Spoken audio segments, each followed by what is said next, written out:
In the previous video, I've shown you how to make a small JavaScript piece of functionality that will output all the odd numbers in a range. In this video, I'll show you how to do it for even numbers. So there are two ways to do this. So first of all, we can flip this thing right here in the ternary, and pretty much even numbers are the opposite of odd numbers in this case. So that's a really easy fix of how to do that.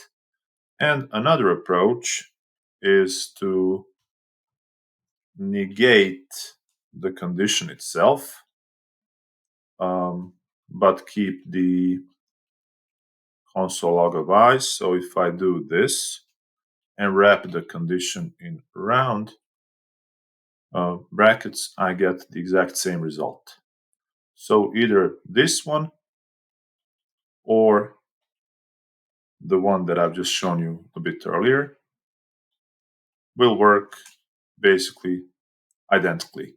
So that's it. Another little trick on how to get a range of even numbers in JavaScript.